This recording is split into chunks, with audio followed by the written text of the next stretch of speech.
Um grande abraço para você que escolheu a Band Mais para se manter muito bem informado neste sábado. Hoje nós vamos falar um pouco sobre o universo infantil, vamos falar sobre literatura infantil. A nossa convidada é a escritora Thelma Guimarães, ela é autora de um dicionário inglês-português, português-inglês, é ganhadora do prêmio da APCA, Associação Paulista dos Críticos de Arte, e tem mais de 170 títulos infantis e juvenis. Professora Thelma, muito obrigado por ter aceito o nosso convite. Muito obrigada, Edson. Muito bom falar de livros infantis, numa época com tantas tecnologias, com tantas distrações, não é? Falar de livro é sempre muito bom. E comigo aqui na apresentação do programa, a jornalista Ingrid Lopes. Bom dia, Didi. Bom dia, Edson. Bom dia, Thelma. Bom dia. E como eu sou minoria aqui, eu sempre digo, vou deixar para a Didi a primeira pergunta. Thelma, 170 títulos são muitos títulos, né? Muitos. Qual é o seu processo de criação? Na verdade, assim, não há um processo, não há uma coisa, cada autor tem a sua forma, não é, de trabalhar. Eu sempre leio muito de manhã, jornais, as notícias, tenho um olhar bastante muito atento e depois dessas leituras todas eu começo, dessas pesquisas, enfim, a escrita. Mas sempre vem a dúvida, escrever sobre o quê, não é? A gente está sempre em busca de temas, né? Então, um olhar atento aos netos, às crianças, aos jovens que me cercam, né? Mesmo ao lugar em que vivo, aparece sempre uma ideia, mas é sempre uma luta, buscar essa ideia, onde ela está. Os autores, os escritores, são pessoas que ajudam a melhorar o mundo. Você tem essa consciência?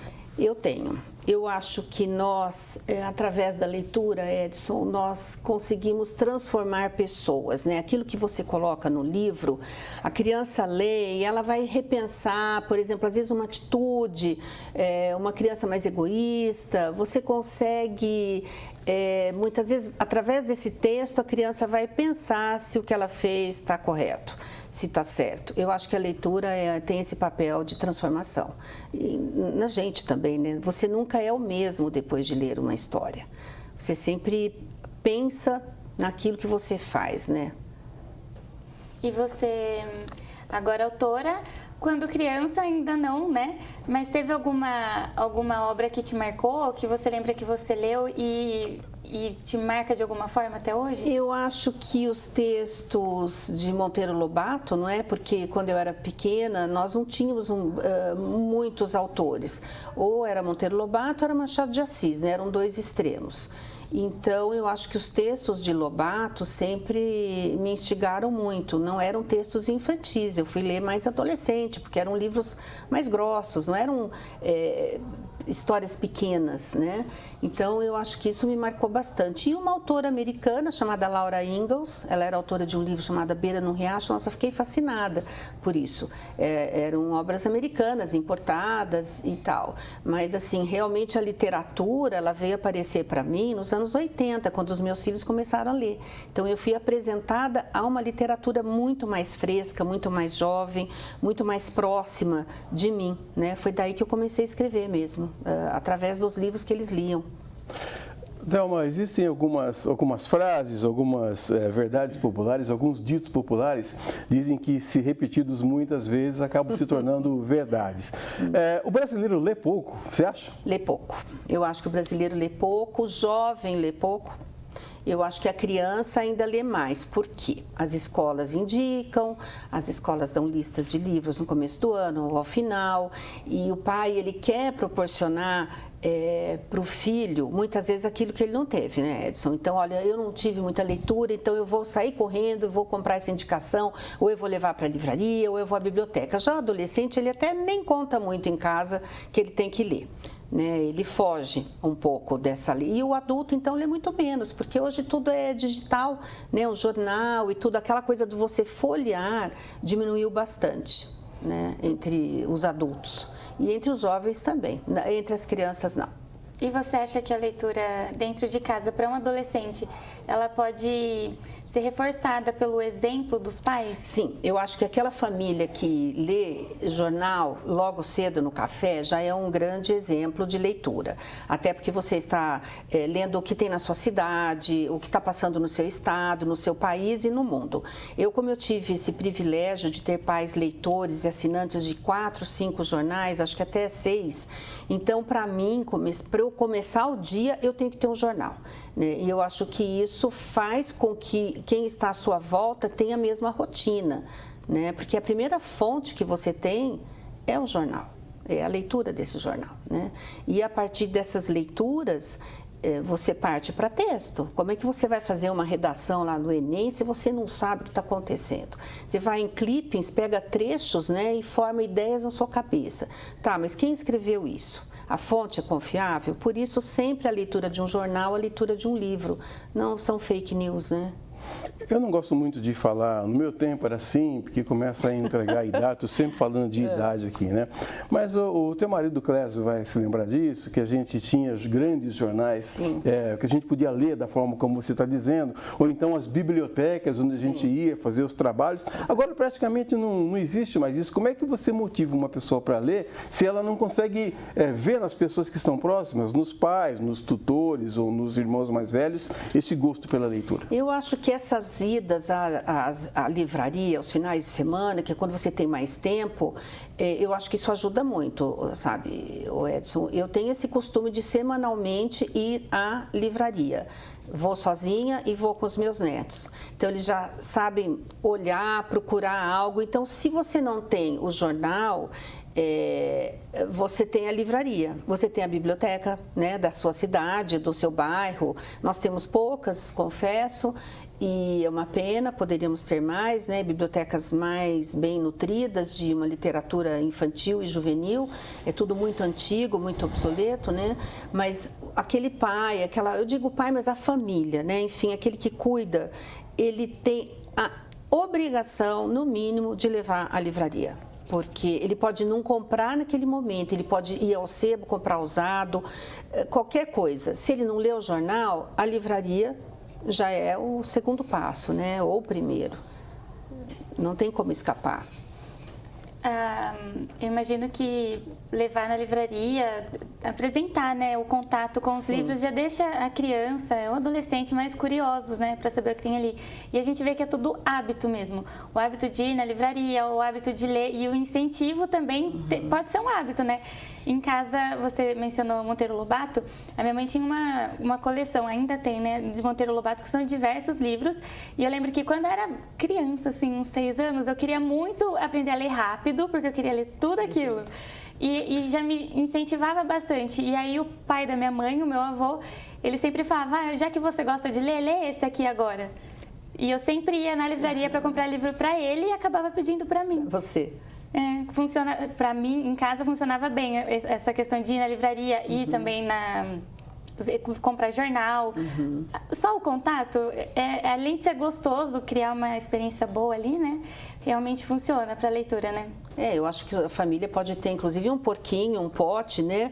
De uma semanada, digamos. Olha, isso aqui é para livro.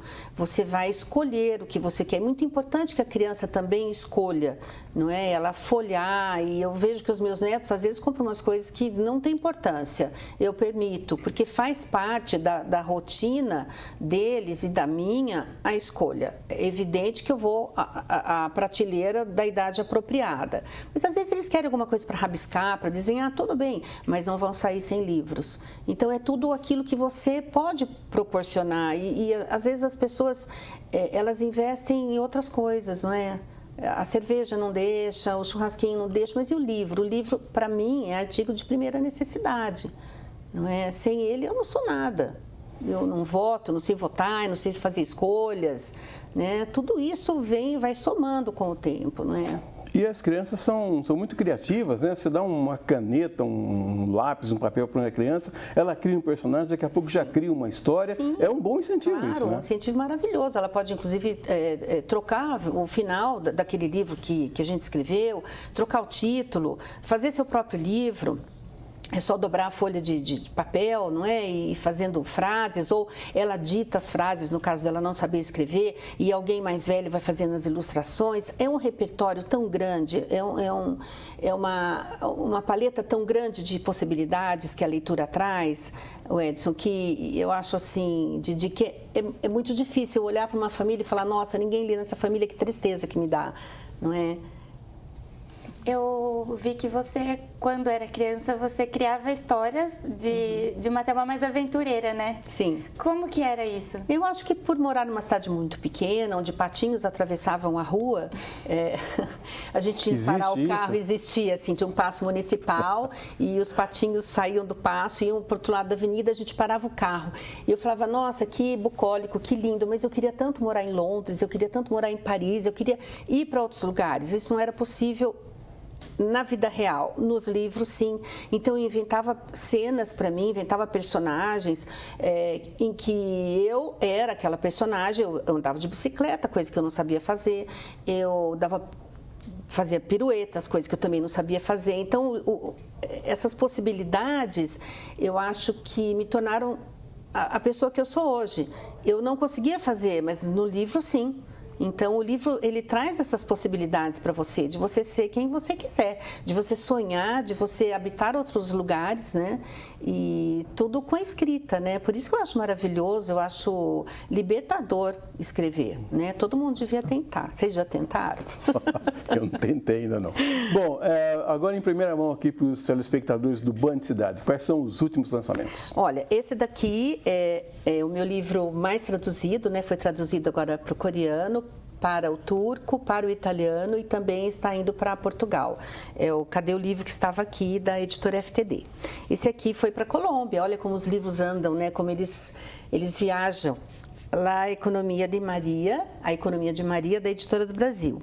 Foram 15 lançamentos esse ano. Eu fiquei assim até bem assustada, porque acho que foi o ano que eu mais lancei livros, né? E ainda numa pandemia, né? Que ainda estamos ainda mais folgados, né?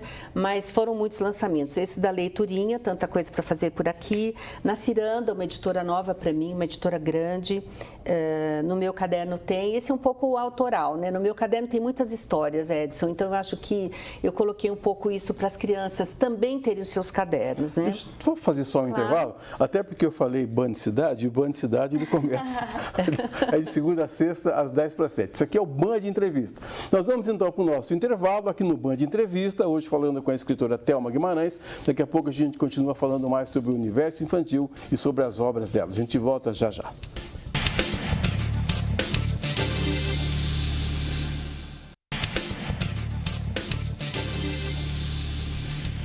Voltamos com o segundo bloco do nosso Band Entrevista, hoje conversando com a professora, autora e escritora Thelma Guimarães, que estava nos mostrando no bloco anterior algumas das suas obras. Sim, esse saiu agora também, o Caso Arrepiante do Esqueleto Astolfo, da Brasil, com o meu amigo Jonas Ribeiro, coautor. Etevil da Festa do Pijama, está fazendo o maior sucesso, porque as crianças amam Festa do Pijama, né?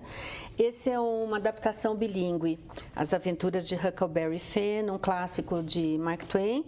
Esse, Enquanto Seu Lobo Não Vem, ele entrou para um programa de leitura muito importante, que é o PNLD Literário. E então, está aí, inspirada no neto, olha só, né? Naquilo que você vive. O Terror de Vizinhos, aqui da Krause Editora, uma editora de Campinas, lindo. Quanta coisa. Filhote de Monstro, também as crianças amam monstro, né, os pequenos, então fiz também pensando nos pequenos. E uma coleção de 8 títulos, vou mostrar o primeiro, que é A Happy Day, sobre,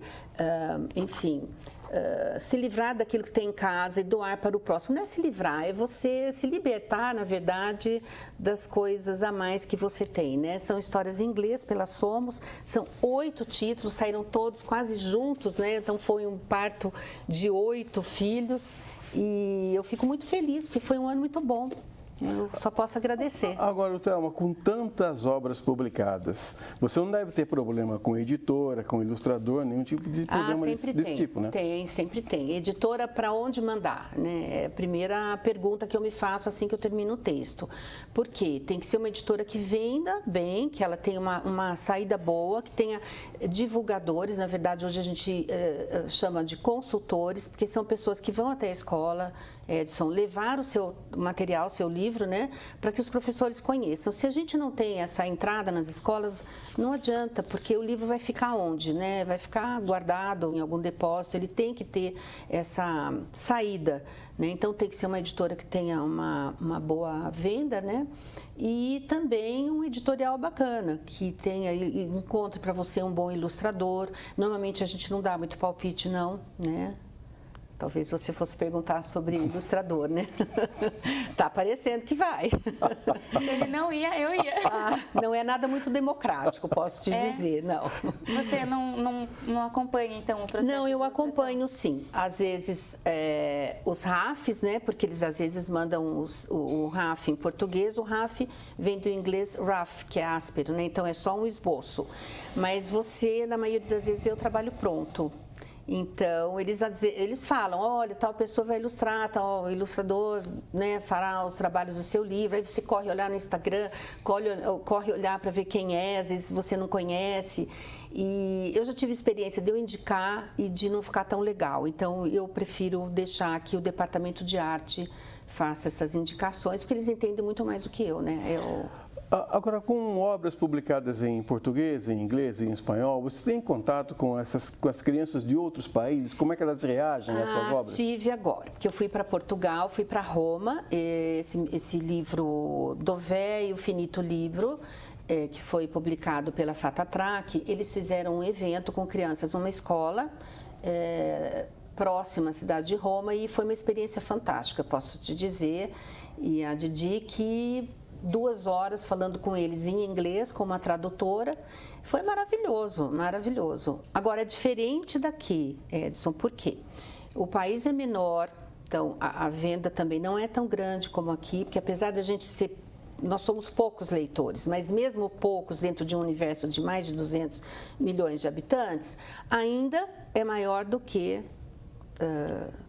a quantidade de leitores na Itália. Mas lá as crianças vão espontaneamente com os pais à livraria toda semana, sempre, né? E é diferente também, as publicações lá são em capa dura na Europa, né? Nós não fazemos capa dura, fica muito caro para nós. Então eu entendi várias coisas e foi muito bom esse encontro. Eu gostaria de repetir, inclusive.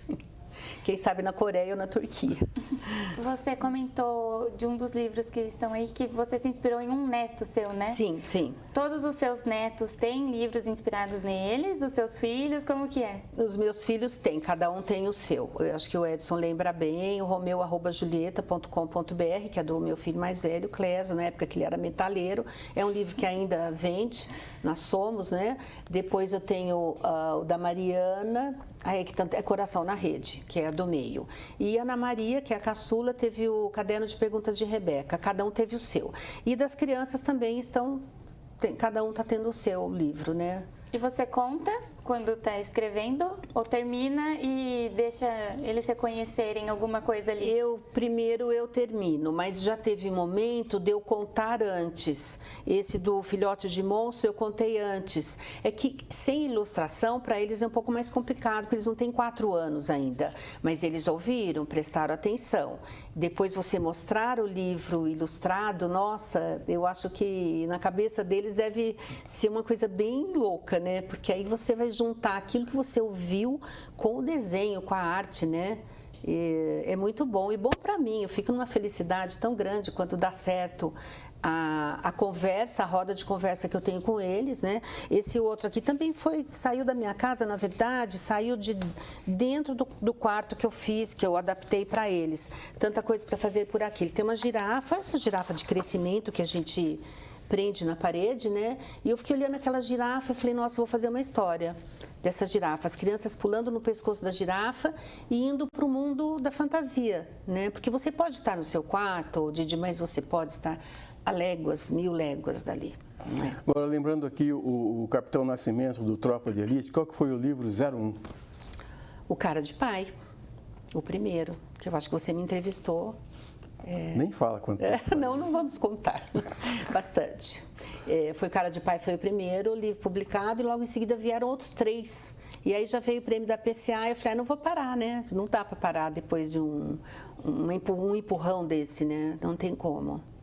E na verdade são mais de 200, são 215 livros publicados. Porque Eu acho que eu não fiz ainda os ajustes em site e tudo, mas são 215, é muita coisa. Às vezes eu penso que eu não sei se eu vou dar conta de tudo, porque não é só livro publicado, é livro destratado também. Às vezes o livro não vende em questão aí de anos, então ele é retirado, né, de catálogo. Então você tem que lidar com a parte administrativa também, que é chata, né? Eu queria sentar e escrever, que é muito melhor, né? Se fosse só isso, né? Se fosse só isso, mas tem todo o behind, né? Toda a parte de trás, né? Um dos livros também que você trouxe é de um esqueleto, é uma história de terror? É uma história de terror muito engraçada. Eu tenho medo disso. Não, mas e ele brilha à noite. Eu descobri que à noite você apaga tudo, ele brilha. Eu comecei esse esqueleto porque eu me lembro que na escola dos meus filhos aqui de Campinas tinha um esqueleto e meu marido até conta que ele tinha um nome. E aí então eu comecei assim essa história e o Jonas topou essa empreitada e nós fizemos juntos e foi uma parceria fantástica. O caso arrepiante do esqueleto Astolfo. Em qualquer escola pode ocorrer, tá? Agora, eu fico preocupada, assim, Thelma. Imagina que você olha para uma pessoa e já sai escrevendo uma história dela. Às vezes. Cuidado comigo. Às vezes no mercado, sabe, alguém pegando o mesmo abacaxi, eu falo, olha, essa pessoa já vai ganhar uma história. Não, às vezes acontece de você ouvir algo e aquilo virar um texto, não é?